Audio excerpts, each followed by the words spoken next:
Greetings, fellow investigators, and welcome back to our video podcast, Into the Darkness, where my friends and I play the Call of Cthulhu role-playing game. I'm your host, Tom Rayleigh.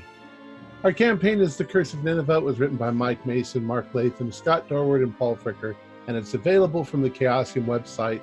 I'm the GM, and this is episode 24.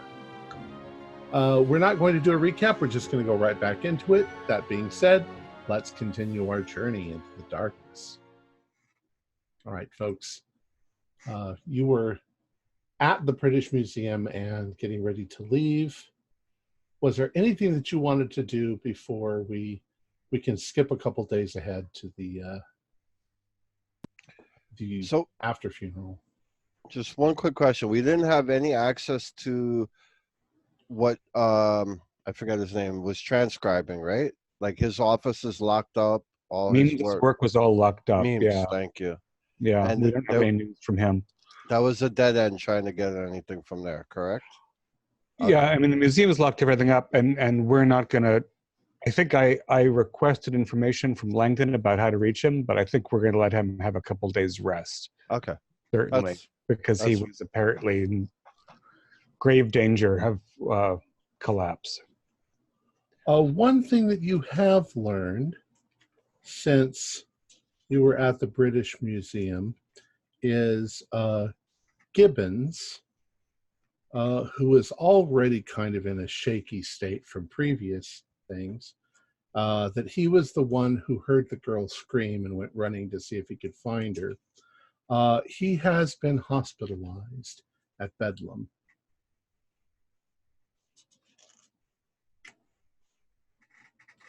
On whose authority, Pritzo? Either well, you don't know. Either he checked himself in or he was taken there. And it was it Gibbons that we shook down for information about the theft earlier? Previously, yeah. I think so. Yeah. Gibbons, whose cart we blocked in a lower hallway and who cowered at our... And I believe he was also attacked by the Shadow Man. Yeah, he's been through a lot. But he might have some idea about what Nancy Greenborough might have said before she vanished. So perhaps we'll take an evening trip to Bedlam again sometime soon if Felix can visit his friend with the mirrors. My fault. Sorry. Right. Felix, you didn't get the magic mirror from the auction. I think that Italian lady got away with it. Yeah, she did. And she got away with it. I mean, she did. She won it. She got it. I was really hoping to get that, but didn't. But that's okay. We can bring something else reflective for your friend. I am so sorry. I'm trying to turn the phone off.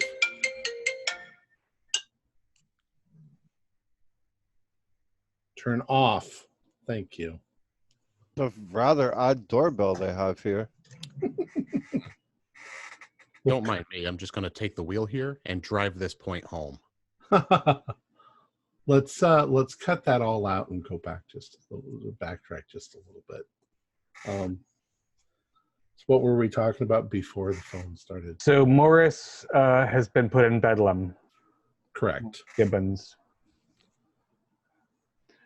So yes, it seems like maybe we should visit Bedlam again. I know, Felix, you have a friend there. You didn't get him a special mirror, but we could find something reflective for him, I'm sure. Yeah, we could.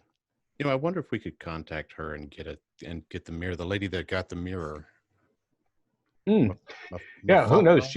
She might not be enjoying having a haunted mirror in her home. She might be delighted to get rid of it. Yeah, we might have saved a few £100, in fact. Do we have her name? I don't recall. Valette? Oh, that's right. Yeah. I don't know if we have any contact information. Did she happen to drop her card off to any of you guys? Poor Vadim got everybody's information because he had the damned horn. It's going to be tough to contact him unless somebody got the spirit board. Well, we've got his friend Jane, and that's another question about events between that visit to the museum and the memorial service at the club. How many of Vadim's family have shown up, and have we met any of them? I'm a little afraid of his family. If you have gone over there for whatever reason, yeah, you're probably getting family accumulating. A lot of Vadim's family probably was not in Russia. They escaped before the communist takeover. Thus the deep pockets. Yeah, so I bet we can figure out between his valet and his friend Jane, we can get the Italian lady's name and see if that mirror is available for a visit to Bedlam to see if Morris Gibbons can once again point us in a useful direction, or if he's too far gone. And at the memorial service, who arranges a memorial service at the club? Oh, that would all be done by Poundstone and the other members of the Right. We might have, one of us might have had an object that reminded us of Vadim that we could put onto the display that's wrapped in black crepe or something. And it's a ground floor thing, and ladies are allowed to attend, so Jane can come. Is it Poundstone who speaks? I think he did at Brightman's. Yeah, so I wonder what's said about the unusual circumstances of both deaths. And for that matter, what are the authorities saying about the death at the Manor House? Because Theodore Ribben Price was, not merely killed by thieves in the night. And there's got to be some sort of arrangement about the damage at his estate home, the unusual condition of his body. Yeah, there's a lot that needs to be found out or asked about. It's been a couple of days, huh? Since all that, you think they would have written a report by now? I mean, there has to be something from the equivalent of a medical examiner. Mm-hmm. I wonder how much of that's public, whether his tongue was missing as well as his eyes, because we know that Alu himself was mouthless and eyeless. I think that's a very good point. We at least need to know if the tongue was gone, because then that would fit into what we read. Well, what you're going to run into is English discretion. The newspapers are, of course, not going to put any of the gory details. You'd have to have a connection with the police or with somebody to get in, to get the report from the coroner. Otherwise, it just sounds like they died. Vadim, of course, it's listed as a murder.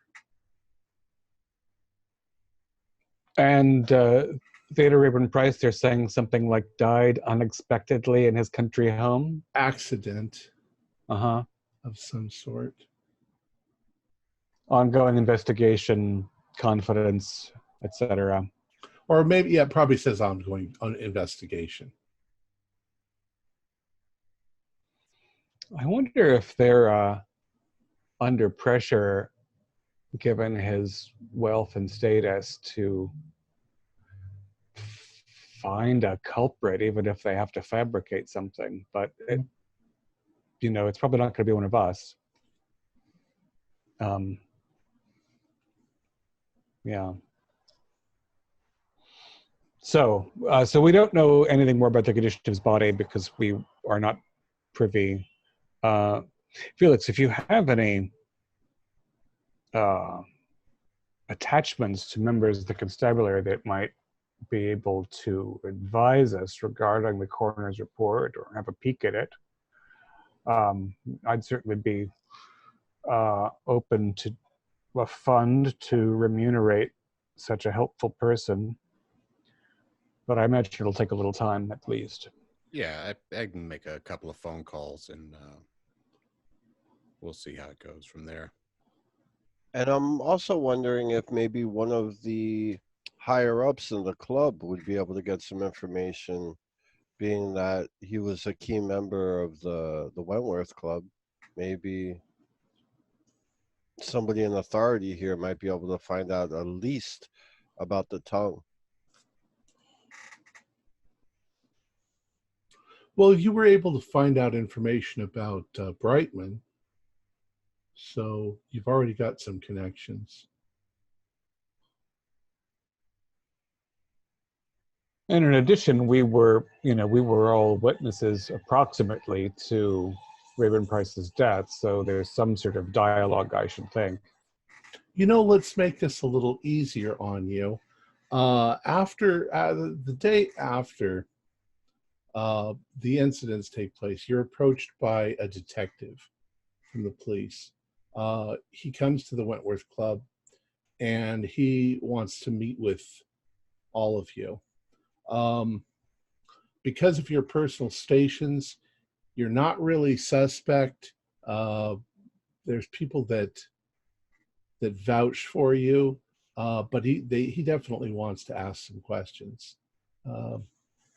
How well did you know him? What do you think could have possibly happened? I'm living in England, but I'm really from New England.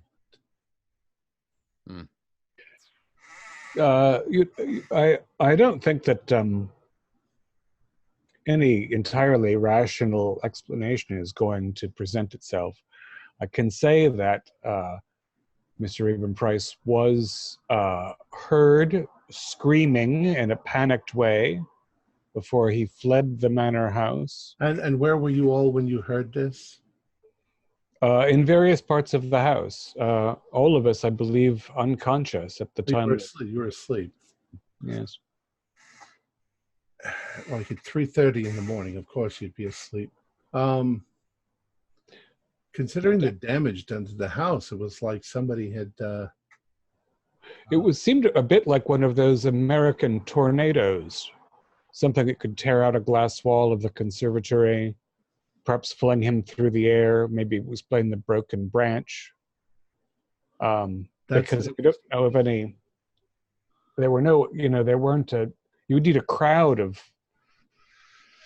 miscreants to cause that damage. Well, it doesn't. It's a fairly decent explanation. I actually like that. We could run with that one there, because perhaps it was a freak windstorm and somehow he got sucked out of the house and flung up onto the tree where he was. I know there was peculiar weather. There was at some point a very dense fog. Well, that gives us something that we could tell the public, but it doesn't explain everything. The damage is extremely localized. There's no damage to any of the property, really, except for the broken branch and his body stuck up on there. It certainly doesn't explain that his eyes were torn out of his head. When you say torn, were there marks of any kind, or were they merely absent? We could see that there were marks on the tops, as if his own fingernails had cut into his face and pulled the eyes out. It was quite gruesome. Yes, that's enormously disturbing. And again, I heard him shrieking as he fled the house. Do you think he might have succumbed to some sort of episode? Perhaps the change in air pressure caused some sort of stroke or embolism. The autopsy definitely showed that there was elevated levels of certain chemicals in the brain that would indicate he was in extreme terror when this happened. Then again, being pulled out of a house by a tornado and flung through the air, one might be quite frightened. During his fit, did he bite his tongue off? No, there was no damage to his tongue.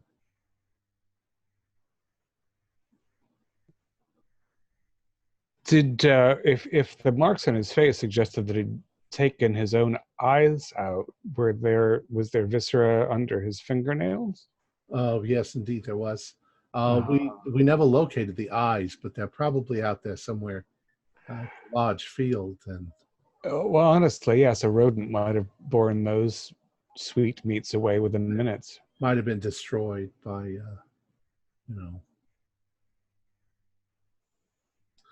Anyways, it's a horrible shame. Thank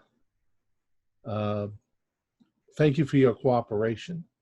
If you've learned anything more, please contact us. We have all of your names and addresses and everything on record. We'll be memorializing that good man in a few days at the Wentworth Club. It'll be open to the public if you would care to honor his memory. One thing, though, that I would be very interested in, now I've been told by some of the others at the station that you are, shall we say, amateur sleuths. You've already been involved in a number of cases where people have been murdered. You understand how suspicious that looks. Well, they are all connected. It's not And enough. you guys are possibly a connection. You're all there, it seems, whenever something like this happens. Even one of your comrades, Mr. I can't remember his name, Garibaldi. I think it was a Russian name. Yeah, let me look on my thing. Gamantov, sorry. Mr. Gamantov was murdered in his house, had his throat cut. That wasn't us. Mr. Simkin seems to have been hospitalized, completely insane from what I understand. A gentleman by the name of Punchin is in the hospital with lacerations all over his body. In every case, you all seem to be there. Well, indeed, Inspector, but you'll find fairly reliably that in most of these cases we're there after whatever violence is done. Mr. Punchin, for example, was found and hospitalized, and we came to examine the circumstances under which that happened, but we had no contact with Mr. Punchin beforehand, you understand? It does seem to me that you are always there after the events have taken place, except in the case of Mr. Rayburn Price, in which case you were all present when this event took place. In any case, I don't mean to suggest anything or offend you in any way, but you understand I'm just doing my job. I have to ask questions. Anyways, thank you. I don't think I need anything from you. If any of you are planning to leave London, please inform us of your whereabouts in case we need you.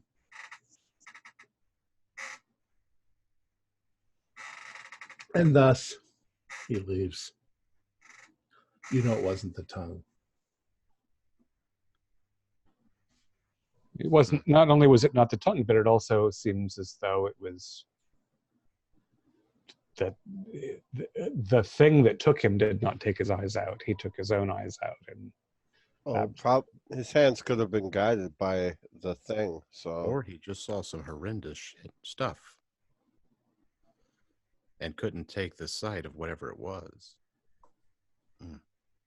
that would have to be really horrific to take your own eyes. Almost otherworldly, if you will, as they say. Gentlemen, this reminds me of something I read, maybe a biblical passage or something along those lines of one tearing their eyes out. Maybe I'm just overthinking the situation here, but this comes to mind. I don't recall that. Plucking one's eyes out. If your eye is in thee, pluck it out. Possibly, but it was something different.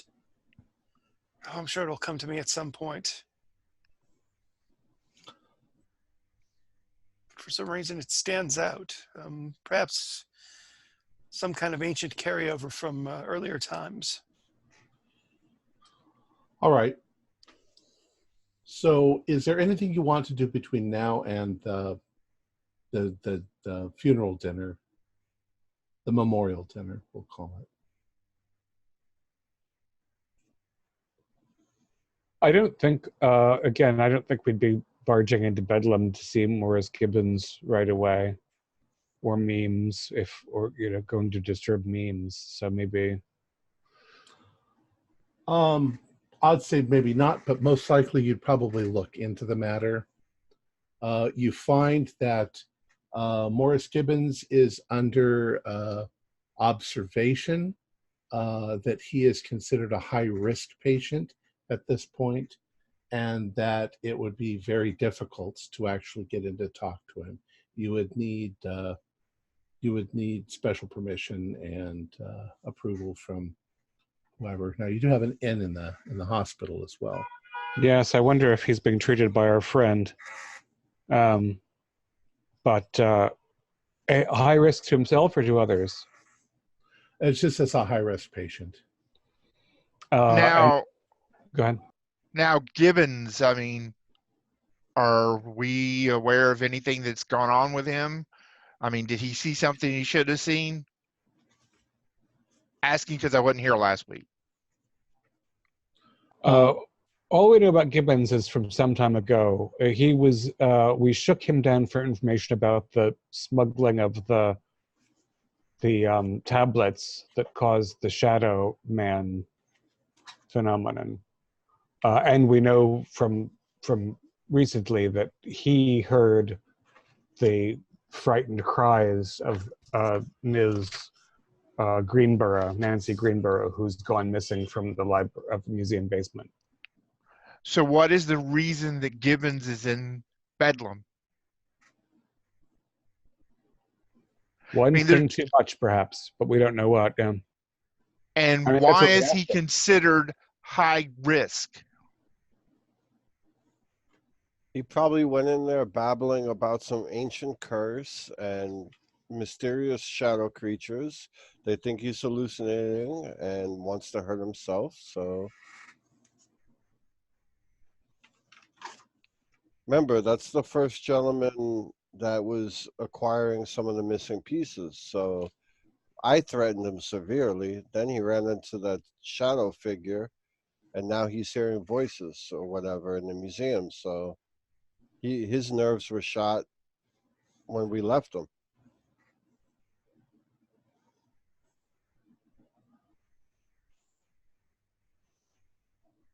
So, did you want to do anything? All right, let's move on then. I think we buy flowers. The funeral dinner for Theodore Rayburn Price and my mind just went blank. Vadim Gamantov. Vadim Gamantov. Somewhat similar to what happened for Lord Brightman. Everybody gathers together. Mr. Poundstone gives a rather moving speech. He includes, the fact that these tragedies seem to move in threes, starting with Brightman and now these two. And everybody, gives a toast to the memory of these people. And then you begin to move towards dinner. Did Campbell Thompson show up? Yes, he is here. How's his manner?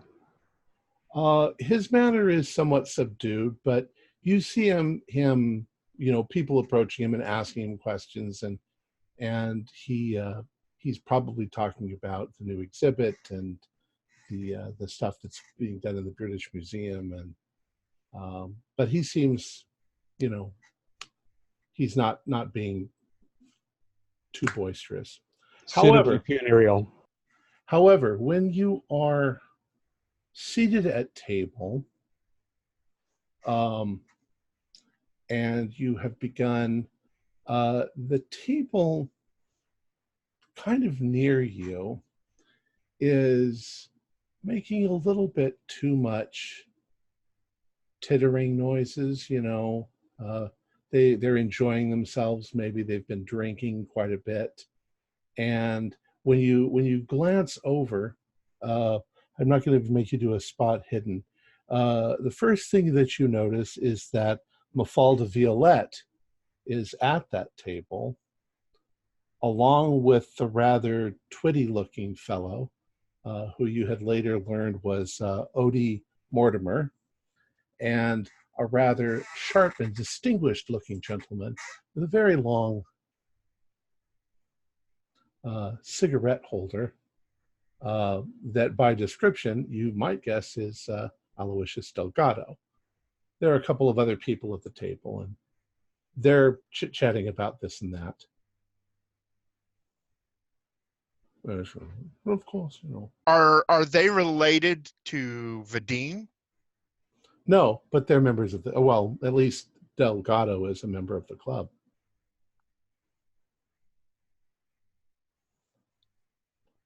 What do you want to do? Is Vadim's family there? Yes. Remember, Are they heavily tattooed? I don't know, Vadim. Is your family heavily tattooed? With as much as they're wearing, you can't really tell. There might be one or two of the younger members. You might catch a glance of a tattoo from underneath, but Russian mafia. We're talking 1922, though. no, he's actually on the right track there. Oh. Yeah, you wouldn't say all of them, but there's presence. There's also several ladies like Jane right now who are in full black with the veil. Well, it's just that on more than one occasion we have heard that Vadim's family were a force to be reckoned with. So I just figured, mafia. Well, more like a couple individuals that you might catch a flash and definitely look like they could easily be there, but the rest of them are more distinguished gentlemen, Russian or British cut morning gear, and long frocks and with it getting cold, wool coats and hats and stuff. Probably the distinguished people there would be Vadim's uncle, and again several unidentified women in full black veil, like what Jane's wearing now. You'd assume one of those women is Vadim's, what was going to be Vadim's fiance. But with the number of women that are in black veil, you can't tell which one's which. And Jane's hanging out with you all. I'm going to stand up, slowly walk over to the table with them chittering and snickering. I'm just going to, hey, Mr. Delgado, hey, everybody else. Oh, Put my hands on the table and just, hey, you see the table over there? The very well-dressed Russians? oh, yes. Yeah, you're making a little bit of noise at their son and grandson, nephews, whatever's memorial dinner. This is probably true. We shouldn't be telling jokes. And he looks over at Mathilda. And one of them already pulled me to the side, and they are not happy. And let me tell you something. I wouldn't even think of upsetting them. You know my reputation. I wouldn't even blink an eye at upsetting them, and they are very angry right now. And I turn around and walk away. it's American. I stopped dead in my tracks. Oh, you didn't hear that. Oh, I didn't hear that? You sure I didn't hear that? Oh. Now, Felix, there's our friend with the ghost mirror. I can't say it looks like she's been kept up nights by the haunting. But this is an opportunity to see if you can. I mean, we're going to Bedlam, I assume, to see Mr. Gibbons. If you'd like to visit your friend with the special doppelganger, you could see whether she's an easy. She might be perhaps moved by the memory of our friend, or perhaps not. I guess I will walk over. Might as well. May never see her again.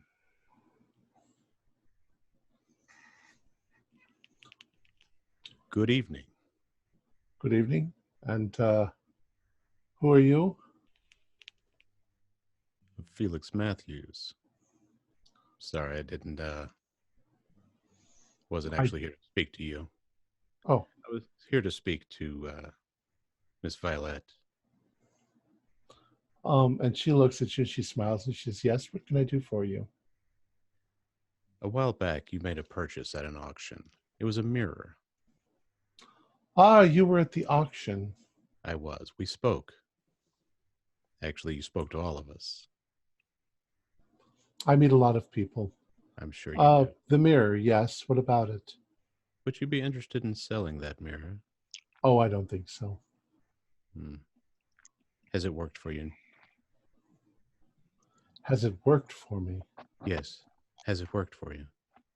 It's a mirror. It's an old antique. You don't believe that stuff about somebody's soul being trapped inside of it, do you? I do. The spirit within. Well, it's not for sale. It's part of my collection. Well, that's unfortunate. Mr. Delgado says, you and your friends there, how are you related to the deceased? Oh, I apologize, Mr. Delgado. I must have given you the impression that I was here to speak to you. Unfortunately, I'm not. Good evening. And I walk away.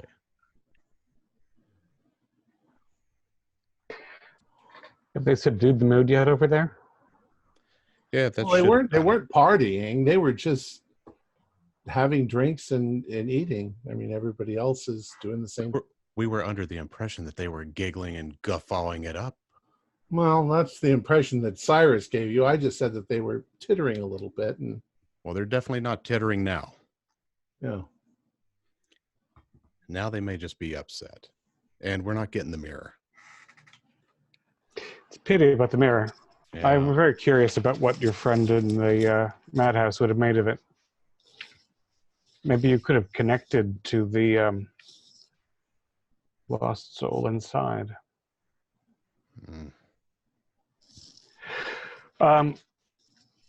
After another course of the meal, I'll take my turn approaching the our friends from the auction. Pardon me for interrupting. I hope I'm not. I think one of the reasons that my friends might have seemed a little terse or difficult is that we were all a little bit more in shock than everyone else here is, as we were all at Theodore Abram Price's place when he died, and so the sudden shock of his violent end might be telling on us a bit. Also, I don't know any of you personally, but our friend Vadim, of course, knew you, Mr. Delgado, and so did Theodore, who thought of you as something like a guru, it seems. Guru. Please have a seat. What's your name, please? Harcourt, Reginald Harcourt. Mr. Harcourt, Theodore and I shared an interest in ancient cultures and ancient ritual. Mm-hmm. Yes, I'm interested in the ancient Near East myself. In fact, I have a bit of cuneiform. Theodore and I were actually translating the item that we were bidding on at auction when the accident occurred. And he looks over at Mafalda and she says, the Horn of Alu. And he says, which one of you acquired it? Our late friend Vadim. Well, There We is a believe that lot he of was murdered in an attempt to retrieve it. there are a lot of legends around the Horn of Alu. Um, some would consider it a very dangerous item if you don't know what you're doing. Yes, it If appeared you that we believe- did not. if you believe in those sorts of things. What sort of belief system do you ascribe to, Mr. Delgado? It's difficult to say. I'm very open to many different ideas. I think that much of human religion has misinterpreted what is really going on in the background, and that there are ways that we can tap into energies that we have never tapped into before. The ancients knew this. The ancient manuscripts are filled with all kinds of ritualistic magic. Theodore understood this. I believe Theodore's even tried some of these rituals in order to gain protection or assistance in things that he'd done. I have myself. I think many of us in the club have played around with this sort of thing. Well, it's difficult not to dabble at least a little or experiment when one becomes enthralled with these sorts of ideas. Well, Do you, when you say energies, do you include in that description entities? like God, like angels. The ancients believed in these things. They believed Gods, powerful beings? deities of various sorts, demigods. Yeah, I think that they might represent things that we've never really completely understood. We personify them, we give them names. Well, our good friend Vadim, I feel certain, was murdered by common human hands, but the accident, indeed, the fate that Theodore Raven Price met was, I believe, at the will of one of these non-human entities. Now, why would you say that? The newspapers were very vague on what actually happened. Yes, they're vague for a reason. I was present. I was one of the first to see his body. My goodness. He, Without being morbid, could you describe what you saw? I know he fled the house in abject terror. He was screaming with more fear than I may ever have heard. Somewhere out across his property, he was impaled on a broken branch of a tree through the chest. And My God. I don't see how a man could have done to him what was done, you see, which is why I'm curious about what systems of belief you adhere to and what knowledge you have about things like the Horn of Alu. Did this have something to do with the Horn of Alu? I can only tell you that when we both fell asleep, we were in the process of translating the cuneiform from the horn itself. So you were actually in the presence of the horn at the time. You had it with you. Yes, Theodore put it in a cabinet between two objects that he understood would be protective of it. And it remained safe through the rampage that followed, but everything else in his study was destroyed, and he, of course, was also destroyed. Poor Theodore. I don't think he ever really truly understood the power of some of these artifacts.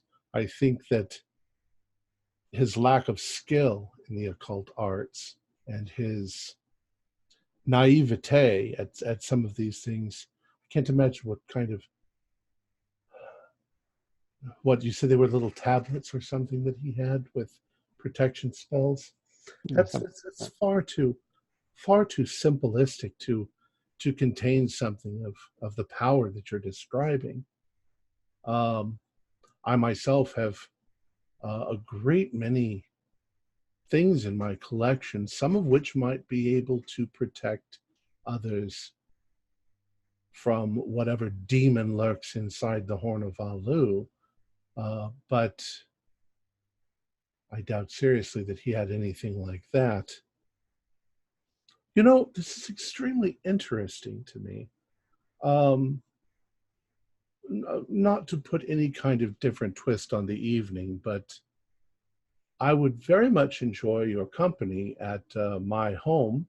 We're having a soiree tomorrow night, something that was planned long before. I can show you some of my collection. We can discuss this much further. I'd be very curious to see the objects that you've collected. I might bring a guest or two, I trust. And he looks over at your other table, and he's like, "If you must, no hard feelings. We've all been through a lot, I suppose. I would be incredibly interested in seeing the Horn of Alu if you still possess it. Perhaps I can enlighten you on what should have been done or what was done incorrectly."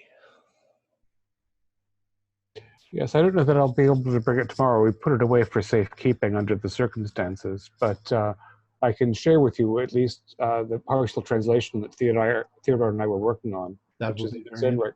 Yes, indeed. And now then, I suppose I should let you get back to your people. Yes, and you should enjoy the rest of your meal. But it's a pleasure to meet you. Oh, here's my card. Ah. I'll He gives you arrange his to visit card you. he gives you his card with the address and everything on it. You can tell instantly that it's in a very, very swanky part of town. And at the table, Jane, I think we have a date with a creep. And when you get over to the table, you notice that Cyrus and Felix are gone.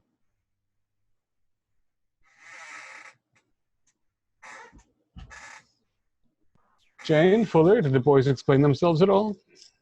No, I was over talking with Vadim's family for a moment. They'd asked me to discuss a few matters, and when I got back, they were gone.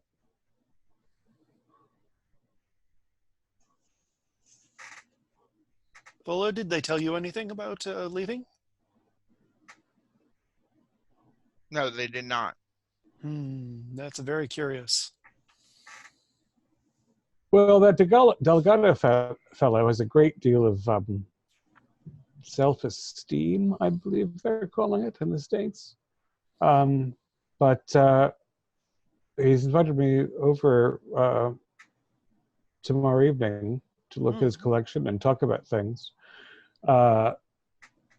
He might have some useful understanding, although he might also want the horn for, well, reasons that Vadim was concerned about. We'll have to see. We'll have to feel him out.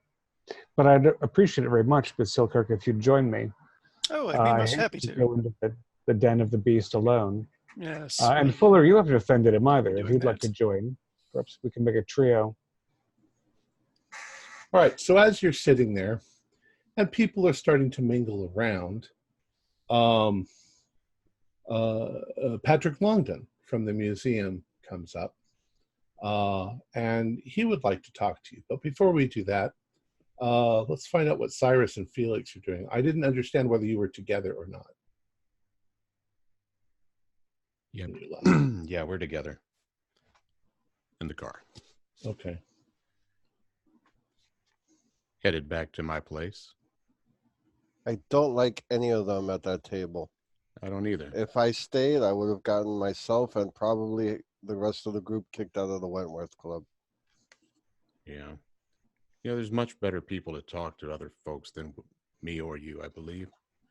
I'm sure Reginald probably went over there, and who knows? They may end up having lunch or something together. He's good with that sort. I'm more of a salt of the earth. I really just thought they were laughing too much.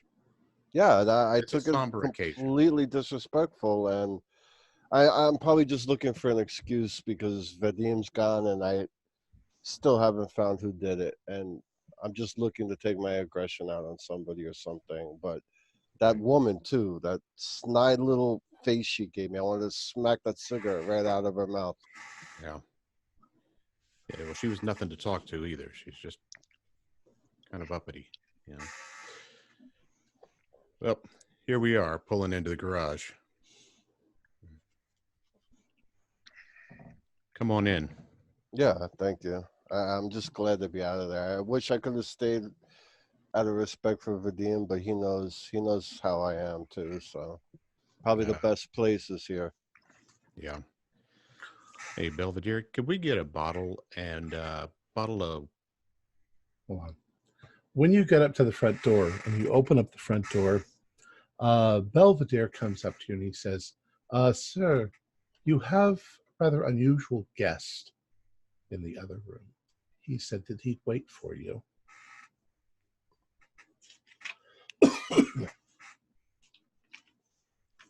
Belvedere, do you have the things I gave you? Oh, yes, sir. Does everyone have theirs? Yes. As you move to the parlor, and you sort of, give yourself a look before you step inside.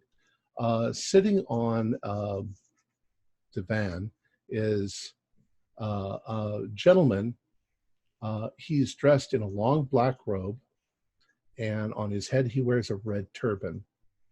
He has a lot of facial hair. He looks like he's maybe in his 60s. And as soon as he sees movement, as soon as he sees you, he immediately stands up. And he has his hands in front of him so that you can see his hands.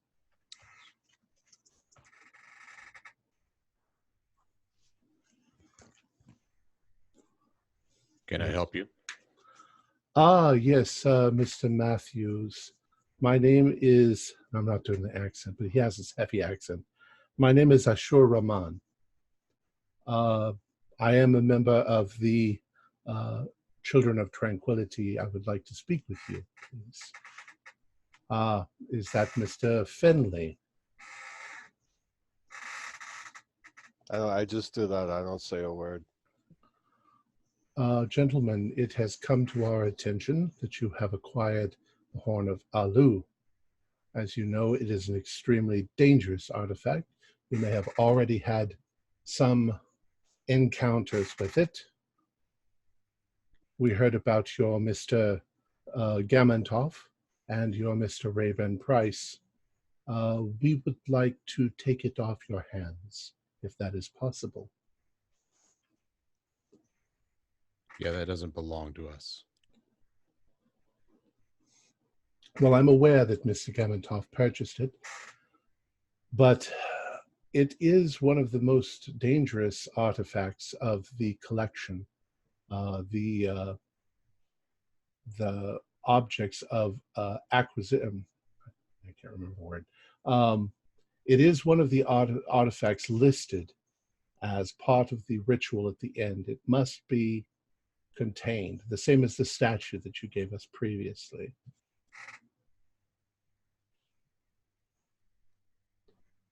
Which one of you do we need to speak with in order to obtain it?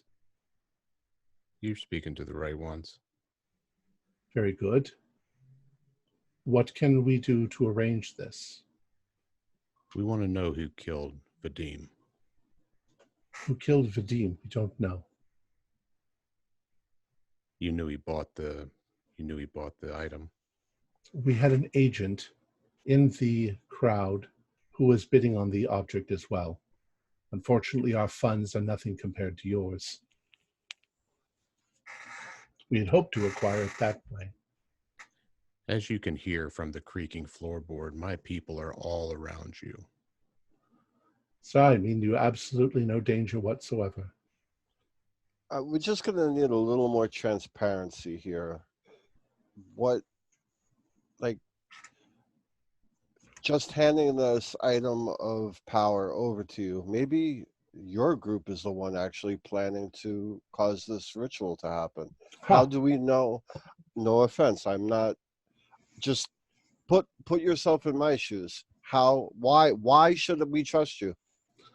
Well, sir, you could assume that we have more or less been in possession of all of the artifacts for the last 3,000 years.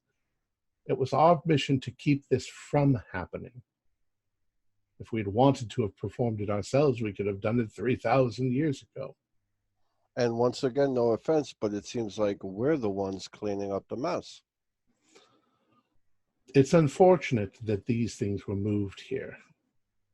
This mess would not have occurred if Mr. Ramsey Campbell had not Thomas Campbell Thompson. Campbell Thompson. These names. Sure, I can tell that you're a little nervous.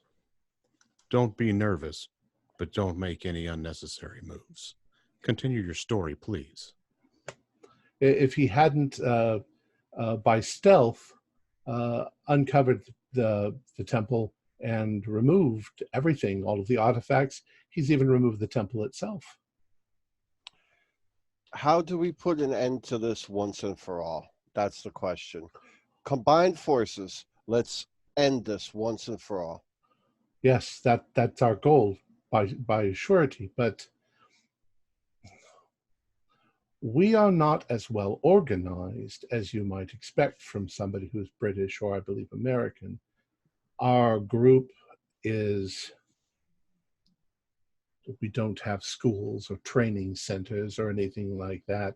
We function, each of us independently, with some guidance from above. I am some of that guidance. We don't understand your culture very well. We don't understand the way your large cities work. We're desert people. And that's why I'm saying, let's form an alliance. You point the finger, I'll bring the hammer. Point me to the direction, and I'll take care of it however it needs to be taken care of. Well, that's just the thing. What we need is to acquire the objects so that we can put them for safekeeping, using the means that we know that we have. We have protection spells. We have ways of keeping these things from being detected in the future. What else do you need? The Horn of Alu, the Eye of the Cat, Lamotsu. We need the seal. What is the seal? The seal is a piece of clay about this big. It should be, what do you say, glazed blue, and it will have a symbol on it that looks like a man kneeling before an altar. We don't know its location. Now, one other question. It might seem foolish to you, but why don't you just destroy all these things so it can't happen? If you have all the pieces of a puzzle, you put them together, you solve it. If you're missing a piece, you can't solve the puzzle.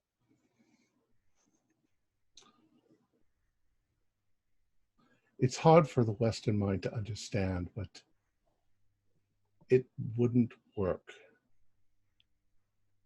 Do you know, we know about Mr. Punchin. We don't know where you've hidden him, which is perhaps a good thing. Mr. Punchin, and I want you to understand this very clearly, Mr. Punchin is already as good as dead. There is no way to save Mr. Punchin from his fate. He has the scrolls written upon his skin, and the evil people will do what they can to acquire him and skin him alive to be able to use them for the ritual. The problem being is that if he dies, they will simply move to somebody else. Who are these evil people that you're speaking of? We don't exactly know. it's we thought at first that it might be Ramsey Campbell himself. We thought that it might be some other member of the expedition that was behind it. But in every case, they seem to be bungling fools. They don't seem to actually be trying to do anything or acquiring. There's somebody else moving here, somebody that we don't know, somebody who is extremely careful to keep his identity or her identity safe. They're using other people to do their work, who some of them are bunglers as well. I can't speak for the rest of my comrades, but I wanted to give all these pieces back to your group from the beginning. I just want this to be over. And I want the person who killed... I want the person who killed Vadim. I want his throat in my hands. And you have a deal. If I could speculate, please. Somebody was at that auction that also wanted the horn, and they saw your Mr. Gamantov take it. I'll just have to take care of every damn person at the auction. Fine.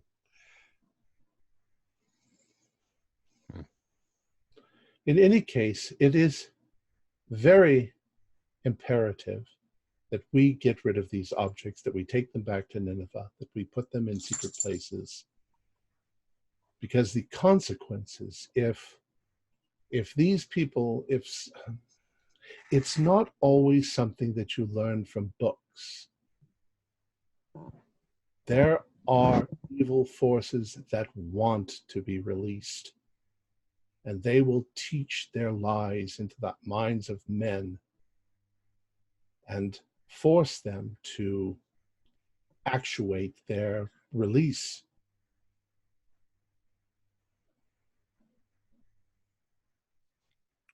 All right. So how'd you get in my house? They just let you in? Yes, your butler let me in. I offered him no resistance. I told him that I was only here to discuss, and he was quite polite. I was well aware that he was armed, and as you see, I have no weapons. We absolutely need a way to have correspondence with you. None of this newspaper nonsense. Give me a phone number or an address where we can meet you.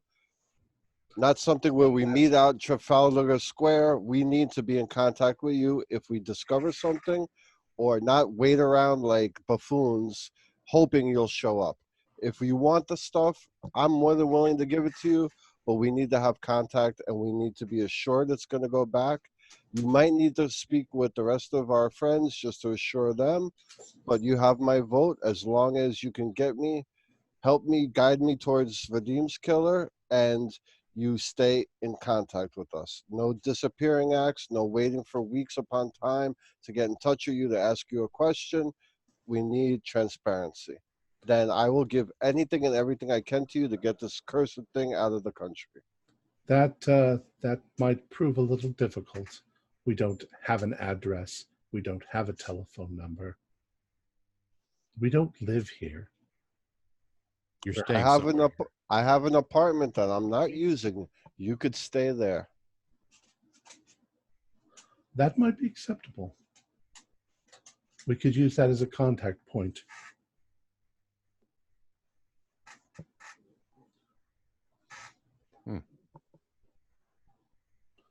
What's the address?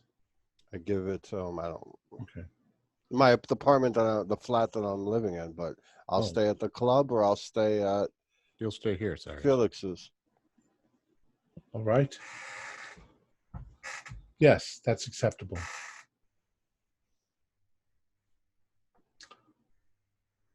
Well, gentlemen, I can't say anything more, but we haven't found some of these artifacts yet. We haven't been able to locate them.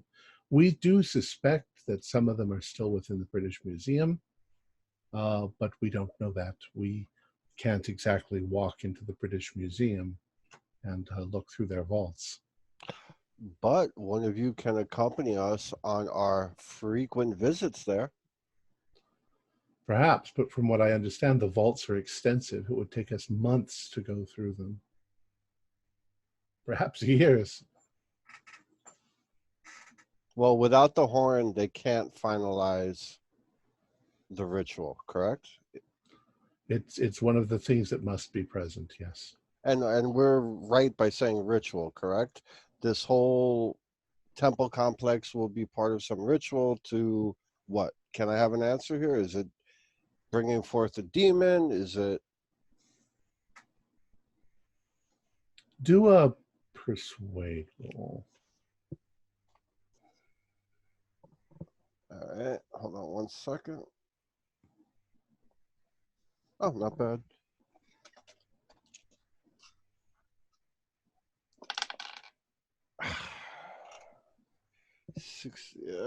Hold on. Can I spend 10 luck? Is Sure. it worth spending 10? Sure. All right, so I spend 10 luck and I just get a pass.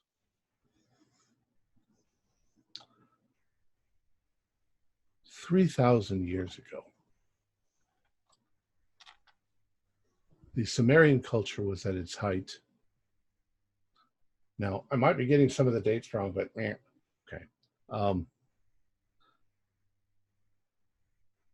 You are aware of the extensive religious belief in Nabu, the god of scribes, the god of knowledge, the one who holds the scrolls that have all of the future events written down in them. If you could look into those scrolls, you could see all of the future. You could know every event, right down to every moment of your own life. They worshipped this god. But there was something else. There was an intelligence, something much older. We call it Yolhuthris. And what it sought was selfish. It sought to become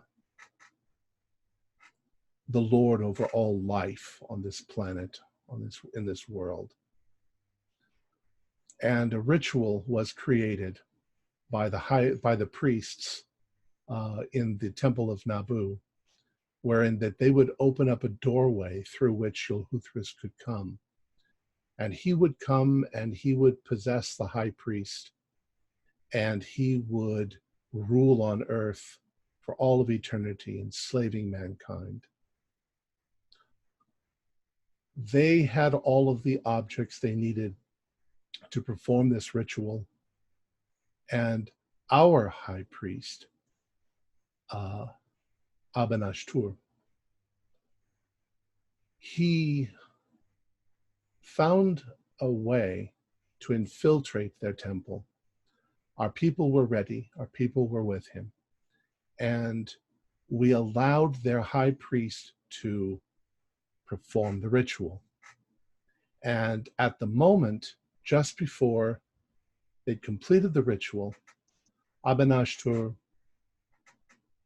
drove a knife through the heart of the high priest and took his place and completed the ritual and was possessed by Yolhuthris, at which point his followers, his loyal followers, entombed him so that Yolhuthris would be trapped within his body, sealed forever inside the tomb.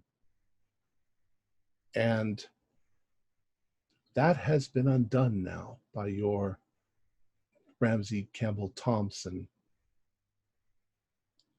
Now, we believe that the spirit of Nabu is once again roaming around, teaching men things, and that he is trying to once again acquire these objects. If he can, Yolhuthris will come through, possess someone, and our world will be in extreme peril.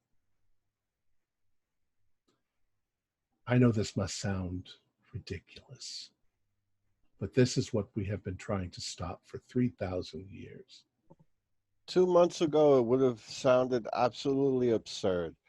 But the things I've seen, and it's probably only a sliver of what you know, I believe everything you just told me. Good. Sure. Would any of these items possess the power to move statues, large statues? Or would it empower those statues to try and move on their own? Or What statues are moving? there's large statues in the basement and vaults of the British Museum that are apparently moving on their own, sliding across the floor, much too heavy for anyone to push. They are recreating the temple. On their own, the objects themselves? No, they're recreating the temple in the British Museum. Naboo is moving. He's rustling around. He's waking up. Strange music has also been heard. I don't know anything about strange Or music. Chants or any of that. None of that rings a bell. If it's happening in the British Museum, it might have very much to do with them rebuilding the temple. So the temple, is it a matter of actual physical structure, or is it more of just the items all being together in the same place? I believe that's what it is, and them all being together in the same place. Okay. These are dangerous times. He's so close now. He is close. Cyrus, anything else for our friend here? The Horn of No. Alu. The Horn of Alu was originally put in the tomb to keep out people from getting in there, from disturbing anything. Anyone who comes within a certain distance of the Horn of Alu, this is so difficult to explain. I'm thinking of it in my own language and trying to translate it in my head. It's a creature of nightmare. And it both influences the way people dream, and it can put people into a stupor and trap them in their nightmares. And it uses the energy of the nightmares to manifest itself in the real world. That may be what happened to your Rayburn Price. Well, I've experienced those nightmares already. If there were enough of you dreaming near the horn, it may have gained enough energy to manifest itself. I believe that's exactly what happened the night of the last murder. We are too close. Find these things. So I write down the address to my apartment. I plan on going back there and taking out some of the guns and personal effects, but I'll give them free rein for everything else. A 20-pound note for some groceries and the keys. Thank you. We'll keep in touch. One last thing before you go. Yes. There's still two more items. The eye of the cat and the blue seal. These two items, if we come in contact with them, what are the risks to us? Much like the Horn of Alu is the dream you dream, too many people dream around it, it manifests. It puts us in grave danger. What danger lies with the rest of the items? I don't really know. The Horn of Alu I knew pretty well because it was put there by us originally. The other objects, I don't know. They will definitely have some bad effects. Don't know what they might be. The one that sort of stands out as odd, though, is the eye of Lamatsu. It stands out as odd because it's not dedicated in any way to Naboo. As the Horn of Alu is not dedicated to Naboo.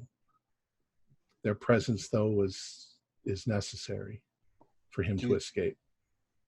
Do you think it would be found with something from Pazuzu, the husband of Lamatsu? Well, it could be found anywhere.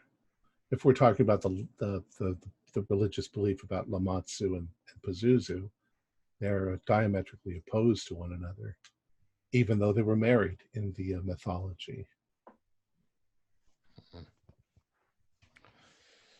Well, you see, we're not sure that any of these things are real except for Yohuthris. The rest of it is all couched in mythology and religion, but we have waited for 3,000 years because we've believed for 3,000 years that this entity is real. I hope you don't dismiss this all as just nonsense. no, it won't be dismissed. I've seen. I go into, without having to waste time now, but I go into a brief overview of everything we've experienced so far from the beginning to now. You know, I don't want to take time talking about it. So he knows that we've seen some stuff. Yes. All right, gentlemen, if I may leave, I will leave. Belvedere. Is there anything else you could tell us about Yohuthris? I've told you pretty much everything that we know.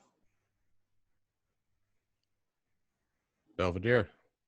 Yes, sir.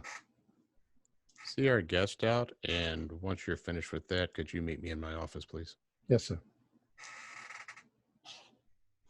All right, so he leaves. Belvedere meets you in your office. Yes, sir. Close the door behind you. Have you lost your mind?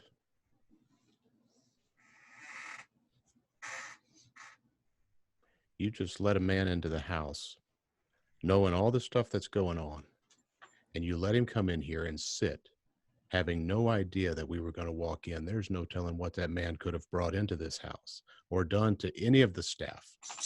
You put everybody here in great danger. Well, so we did search him rather thoroughly. I walk past Belvedere, out of the office. I leave the door open behind me, and I'm back in there with Cyrus. Cyrus, you ready to go? Yeah, where are we going? Back to the Out of this house.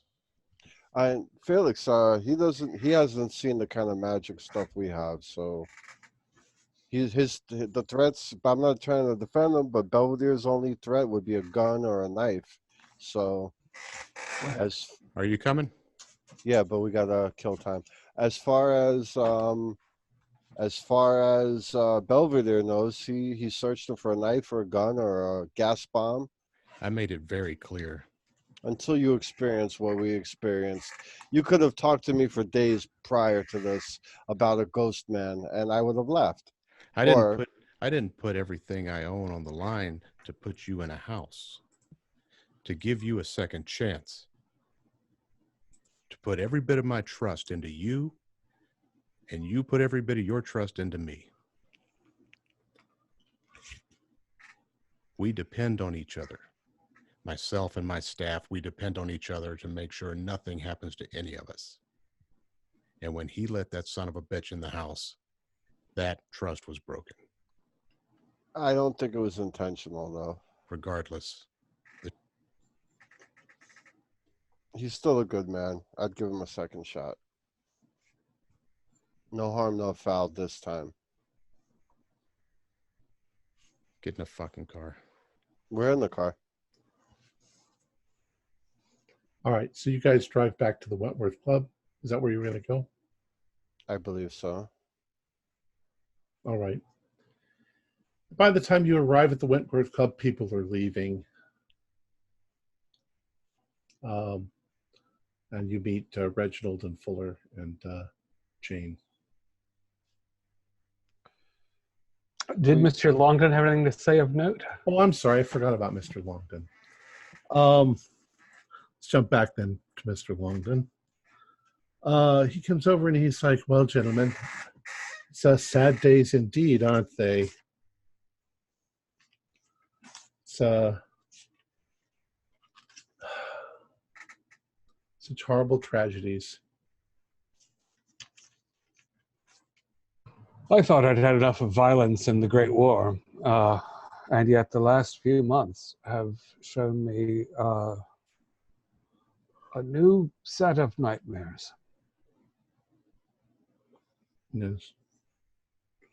You know, we were talking about the Horn of Alu, which you acquired at the thing. Audrey and I were speaking. You know, I said it before, it really does belong in a museum. You should consider, we could put it into a very, very safe location prior to the exhibit. They're coming along very nicely on the temple. They almost have the structure of it completed. The artifacts, the things that we have that are going to go into the thing are in a very heavy vault. There's no way anybody could break into that. When I visited you at the museum the other day, I think we discussed the curious movement of some of the figures. Yes, in the exhibit. Has there been any further examination of what could be causing this? Is there something, I don't know, seismic afoot? Well, and you know, we thought about that. There was, can't think of anything that would cause such a disturbance. There was at one time, what do I want to call it? A subway, an underground. What do they call the subway in England? That's it. The underground. Yeah. The underground. There was a tube tunnel that came near the museum that was decommissioned a long time ago, where they rerouted. But there hasn't been anything in that for years and years and years. And we're not experiencing any kind of earthquakes. It's very strange. The statues seem to be turned. And you could see some of the scuff marks on the floor. You know, I should have thought of it while you were there. I could have shown you what progress has been made on the temple. Oh, I would very much like to drop by if you're in tomorrow. I'm fascinated to see how it's coming along. Yeah, yes. I'll give you. Is Rayburn Price very active? I mean, sorry, Campbell Thompson very active in the reconstruction, because he's one of the few people who saw it in the original state.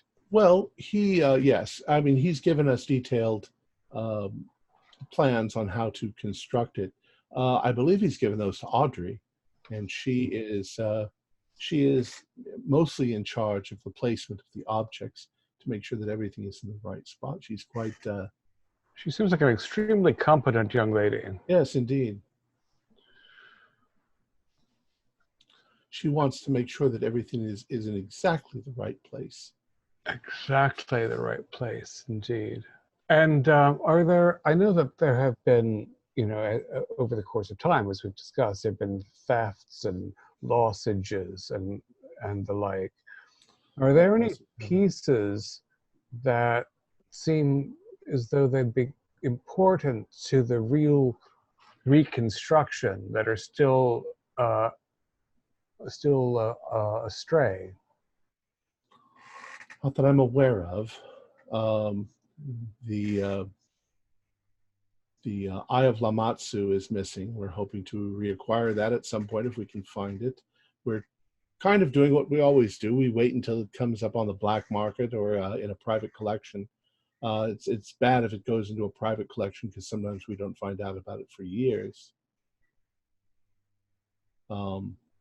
And it was generous of you to share your ticket for the auction with us so that we could acquire the horn, but that went somewhat terribly awry. Is that really the best system we have, is to wait for things to show up on some thieves market and then find a... Longdon didn't share his ticket. Rayburn Price shared his ticket. Yeah. So sorry, yes. But And Longden of course, his pushed, Leicester. Longden wanted Leicester to go, but she couldn't get it. You invited her, so. Or did she have a ticket? I can't remember. She had a ticket of her own. That's Okay, we got. So We got the lads in on Rayburn prices, and I went with Miss Leicester. he pushed her to go and bid on it, though he knew that the museum couldn't probably afford what they wanted for it. So now I'm appealing to you. You have acquired the piece. We can't pay you a huge amount of money, certainly not what you paid for it, but it really belongs in this collection. It really belongs in the museum.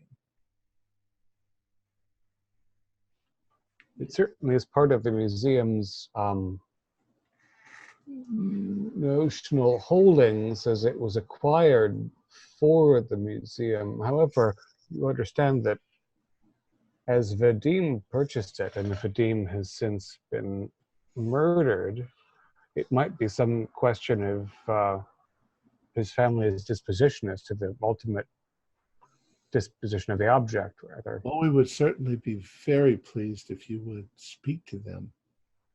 Well, I am in touch with, of course, his friend and associate Jane, and we're meeting the family now around the morning.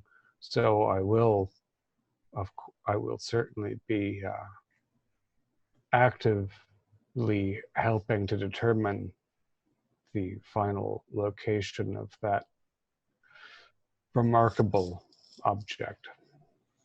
No. My condolences at losing both Vadim and Mr. Price. It's been a terrifically difficult week, I must admit, and a difficult year. But we carry on. Should I see you in your office before you take me to look at the display tomorrow? Yes, just ask at the front. Well, you know where my office is. Yes, The absolutely. guards know who you are. I'll tell them to expect you. Thank you. I look forward to seeing your progress. It's Excellent. a most fascinating project. Yes, try and enjoy the rest of your evening. And he walks away. All right.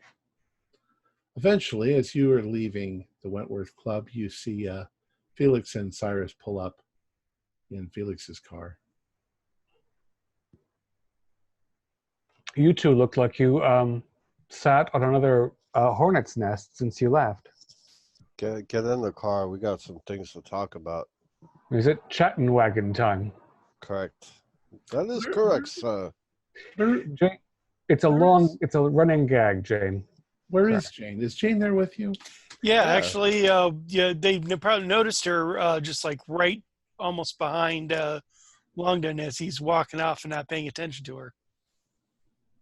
She was just standing there the whole time listening in on the conversation. Okay. All right, so you're all in the chatting wagon? Well, we Unless had anyone objects. No, of course. Get in. I told you to get in too. Felix, you want to start it, or Felix got in. I was pissed off. I was going to smash all those people up. So he saw that coming. So we were going back to his house for a drink. And Yeah. guess who was at Felix's house, sitting in his living room, his study? An old man wearing a red turban. You know, I liked the young fellow in the suit. I don't know why they couldn't have maintained the consistent focus of communication. Did this fellow seem mad, honest, generous? He was supposedly one of the, I guess maybe an elder of the group. Anyway, they're going to be staying in my apartment. So when the young fellow in the nicely cut suit said, "I apologize for the barbaric behavior of my predecessors," he was talking about the guy that is going to stay in your apartment? Probably, but there are 3,000-year-old. Is it 3,000 years old? They were watching it, or that was the The tradition is supposed to be 3,000 years. And they still lost it. Yeah, I kind of said that also. And I fill them in for sake of brevity. Not here. only did they lose it, they lost it to a bunch of bumbling idiots. Exactly. And I'm under the impression via the conversation that Thompson might just be a bumbling idiot himself, and there is a power behind him. And I've explained all this, but my vote is to give them back the horn, get it out of our hands, and continue the search for the other two items. I mean, do you tell us everything that was Yeah, said? that's what I said. I tell you pretty much verbatim everything that was said. But at least we know what the seal looks like now. A blue glazed circular. I think we need to decide what we're going to do about Punchin. I mean, if we leave him there, he's going to be killed. He's as good as dead. But we should leave him in the hospital and let him live as long as he can, because when he dies, the writing will appear someplace else, and maybe they can get their hands on it. But as far as it is now, Punchin might be mad. He is as good as dead, but let him live as long as possible, although that might sound cruel, to avoid the inscriptions going on to another scroll and or another person, if that makes sense. And of course, we all are as good as dead. And it's something of a comfort that you report that they don't know where he is either, because they seem very well informed. I think they're half-assed in a lot of this, but... Mm-hmm. Well, Jane, any high points anything for you? I don't know too much about these red turbans other than what little, and I must repeat very little, that Vadim had insinuated upon, but it seems to me that while they seem to be rather forthcoming, I don't think they're entirely telling us everything. Being an organization of that age and of secrecy and protecting secrets, they would not be one to divulge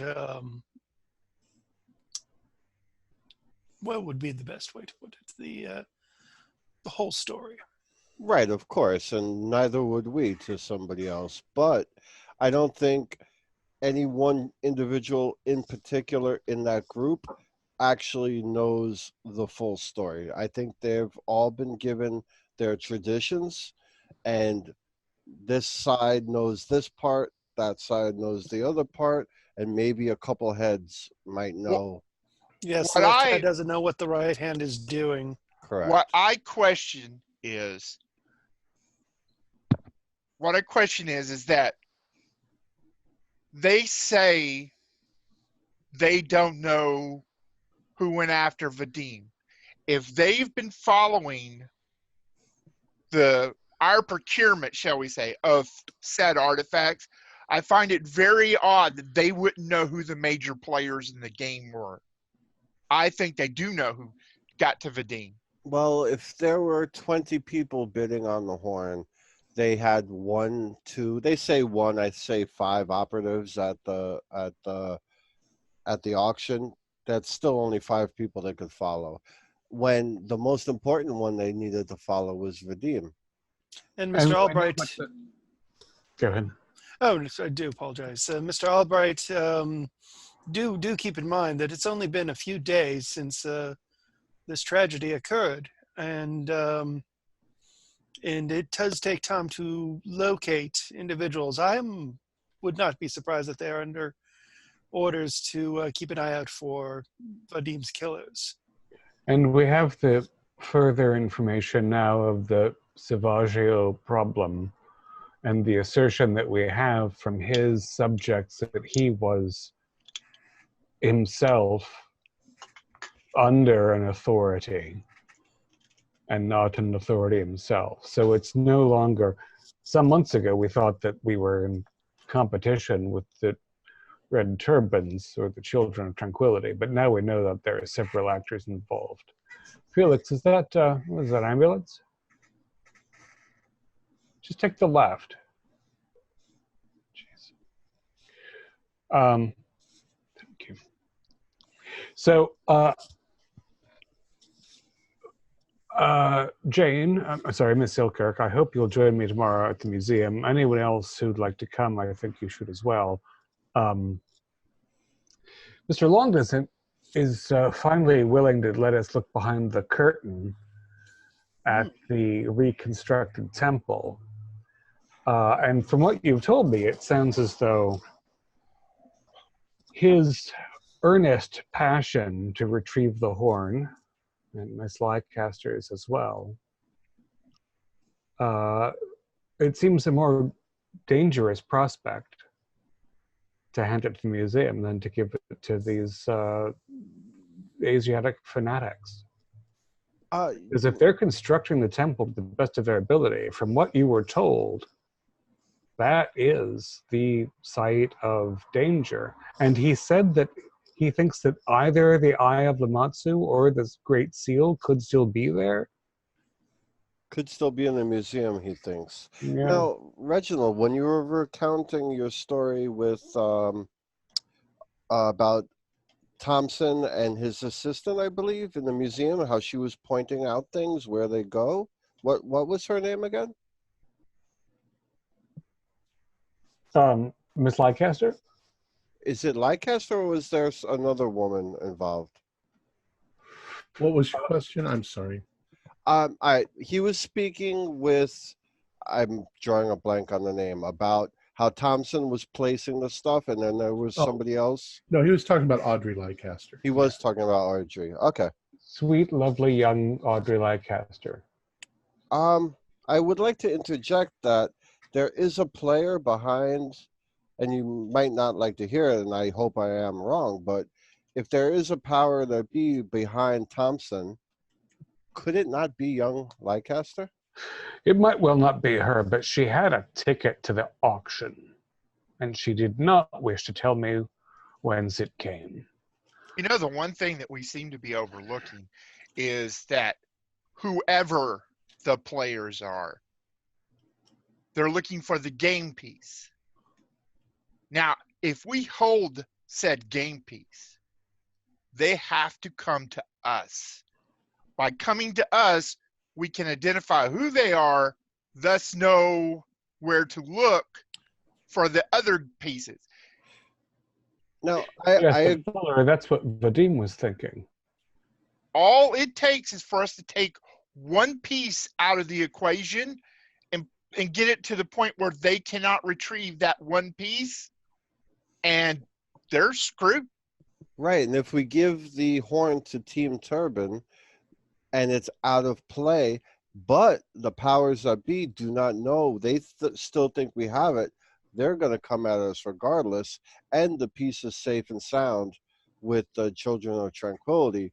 So we don't have the nightmares, we're able to sleep and function, and when they come at us, we'll be ready. I am a bit concerned over all this in the fact that,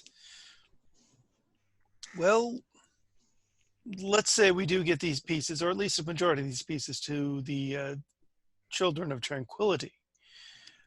It would be safe to really assume that this group or Vadim's warlock or mastermind already knows in general where these pieces are going to be going to.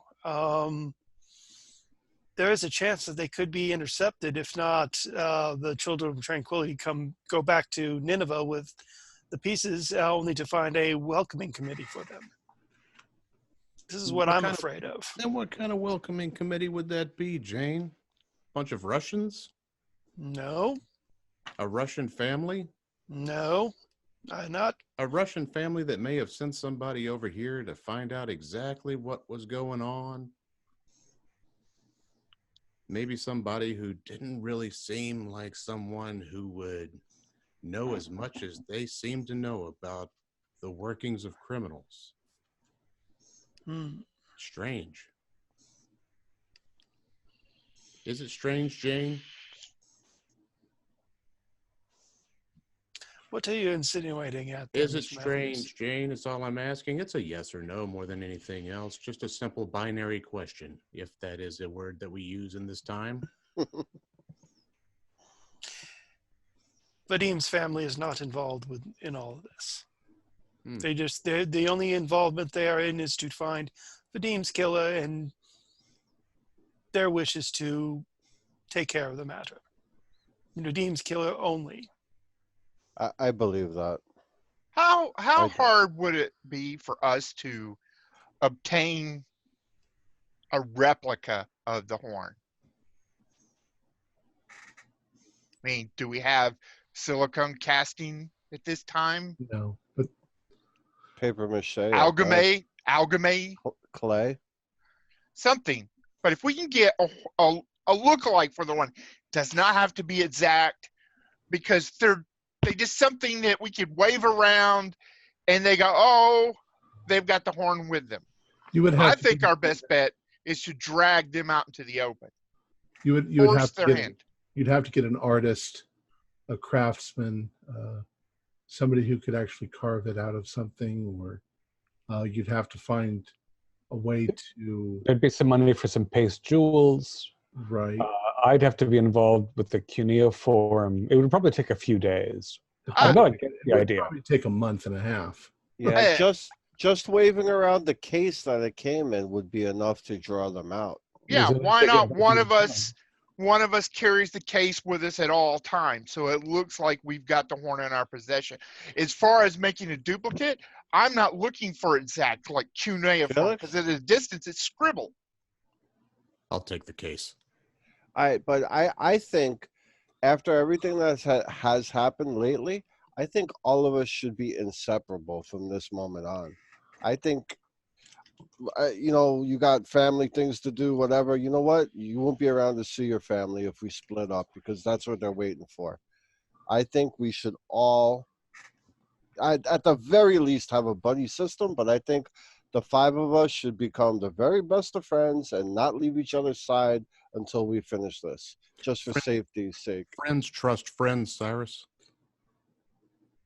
And friends can trust friends, and they don't speak in code, and they don't speak in riddles. They're straightforward. They're blunt.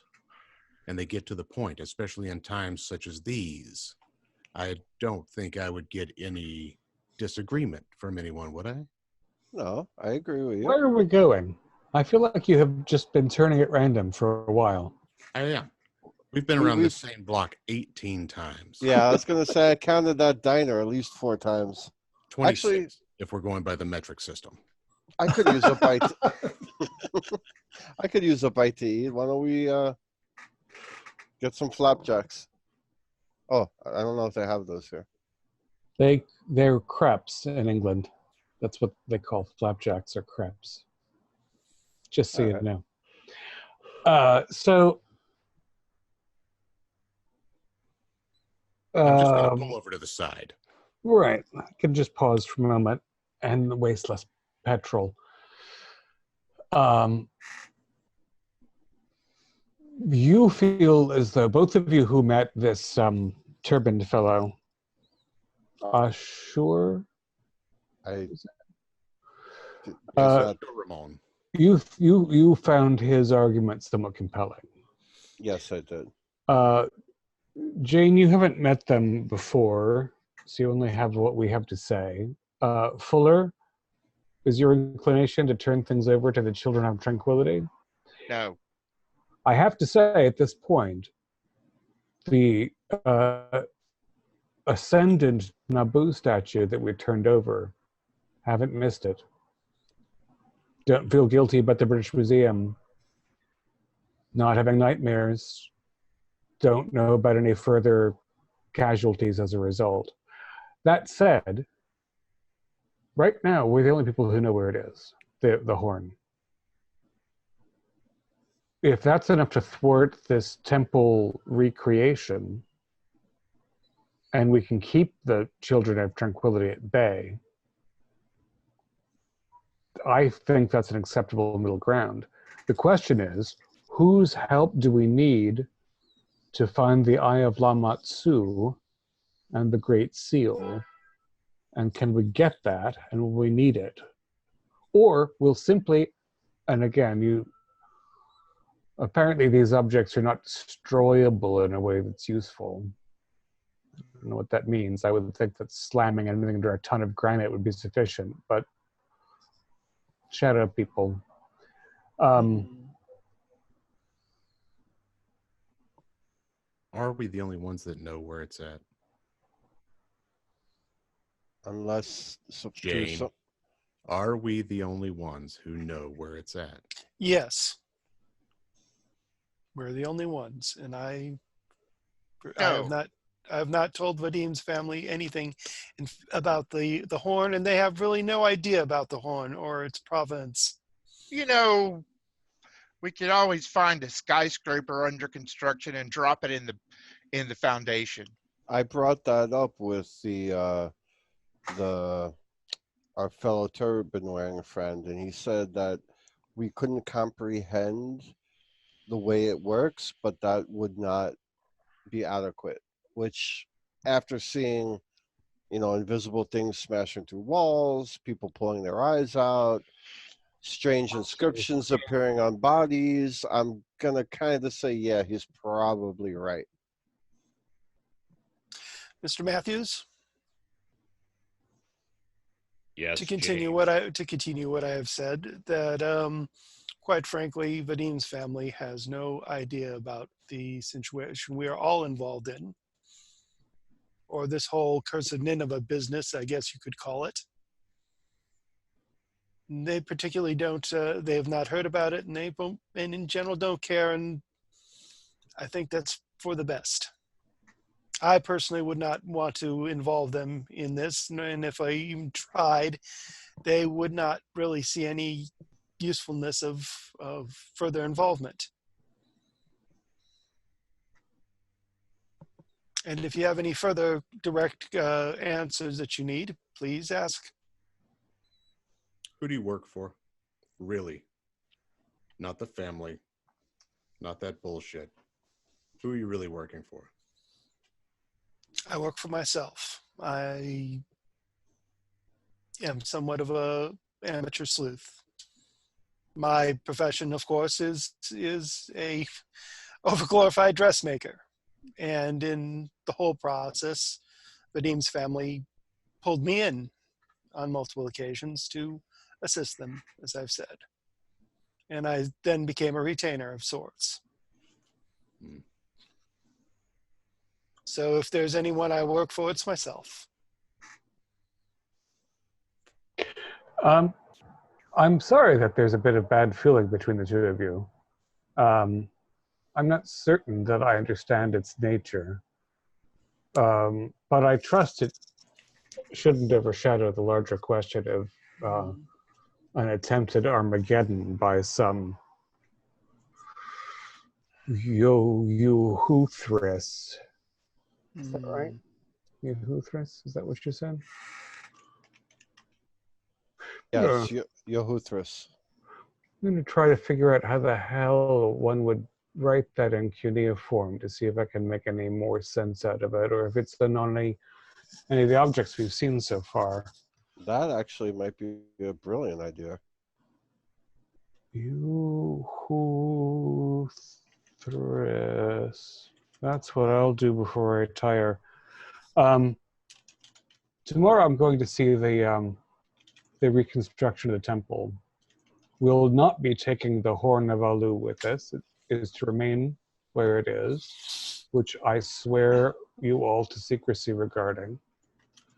And we'll make a determination regarding the red turbans and the museum after we've inspected what's gone on there, if everyone is in agreement with that. Are there objections?